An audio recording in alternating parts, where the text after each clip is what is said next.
Hello welcome back to Kulu and Chimmus YouTube channel. ഇന്ന് ഞാനൊരു അടിപൊളി ചിക്കൻ കറി ആയിട്ടാണ് വന്നിരിക്കുന്നത്. ബാച്ചിലേഴ്സിനൊക്കെ എളുപ്പത്തിൽ തയ്യാറാക്കാൻ പറ്റിയ ഒരു അടിപൊളി ഐറ്റം കൂടിയാണ്.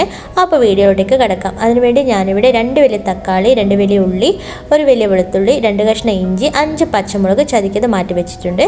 ശേഷം ചിക്കൻ ഞാൻ ഇവിടെ ഉപ്പ്, മുളക്, മഞ്ഞൾ, മല്ലിപ്പൊടി, കുരുമുളക്, ചിക്കൻ മസാല എല്ലാം കൂടി തേച്ച് പിടിപ്പിച്ച് മാറ്റി വെച്ചിട്ടുണ്ട്. അതിനുശേഷം ഒരു വലിയ പാത്രം എടുക്കുക, അതിലോട്ടേക്ക് ഓയിൽ ഒഴിച്ചു കൊടുക്കുക. എന്നിട്ട് ഓയിൽ ചൂടാകുമ്പോൾ ഈ ഇഞ്ചി വെളുത്തുള്ളി പേസ്റ്റ് അതിലോട്ടേക്ക് ഇട്ടിട്ട് നന്നായിട്ട് സോട്ട് ചെയ്തെടുക്കാം. അതിൻ്റെ പച്ചമണം മാറുന്നവരെ ഒന്ന് വഴറ്റി കൊടുക്കുക. അതിനുശേഷം അരിഞ്ഞു വെച്ച ഉള്ളി അതിലോട്ടേക്ക് ഇട്ട് കൊടുക്കുക. ഇനി ഇഞ്ചി വെളുത്തുള്ളി പേസ്റ്റും ഉള്ളിയും നന്നായിട്ടൊന്ന് മിക്സ് ആവട്ടെ. അതിനുശേഷം ആവശ്യത്തിന് ഉപ്പും മഞ്ഞൾപ്പൊടി ഇട്ട് കൊടുക്കുക. മഞ്ഞൾപ്പൊടി ഇട്ട് കൊടുക്കുന്ന വീണ്ടും ഞാൻ അതിൽ ഏടാക്കാൻ വിട്ടുപോയി. അപ്പോൾ ഉള്ളി ഈ ഒരു പരുവായിട്ടുണ്ട്. ആ സമയത്ത് നമുക്ക് കട്ട് ചെയ്ത് വെച്ച തക്കാളിയും കൂടി ആഡ് ചെയ്ത് കൊടുക്കാം. ഇനി തക്കാളിയും ഇഞ്ചി വെളുത്തുള്ളി പേസ്റ്റും ഉള്ളിയും എല്ലാം കൂടി ഒന്ന് മിക്സ് ആവട്ടെ. എന്നിട്ട് ആവശ്യത്തിന് കുറച്ച് നല്ലോണം മല്ലിയില ഇട്ട് കൊടുക്കുക. എൻ്റെ കയ്യിൽ മല്ലിയില കുറവേ ഉണ്ടായിരുന്നുള്ളൂ. അപ്പോൾ നിങ്ങളുടെ കയ്യിൽ നല്ലോണം ഉണ്ടെങ്കിൽ നന്നായിട്ട് ഇട്ട് കൊടുക്കുക.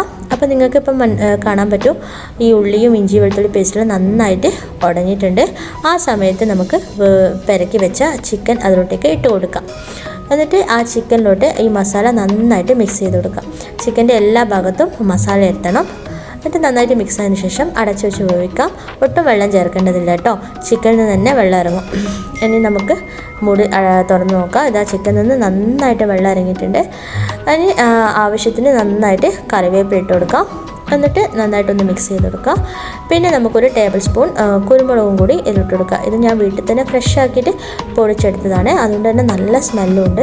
ഇനി നമുക്കെല്ലാം കൂടി ഒന്ന് മിക്സ് ചെയ്ത് കൊടുക്കുക. ഇത് ഓൾമോസ്റ്റ് നമ്മളെ കറി ഇപ്പോൾ ഇവിടെ ആയിട്ടുണ്ട്. ആ സമയത്ത് നിങ്ങൾക്ക് അതിൻ്റെ ഉപ്പും എരിവൊക്കെ ഒന്ന് ടേസ്റ്റ് ചെയ്യാവുന്നതാണ്. എനിക്ക് തിക്കായിട്ടുള്ള കറിയാണ് ഇഷ്ടം, അതാണ് ഞാൻ കുറച്ച് ഡ്രൈ ആക്കി എടുത്തത്.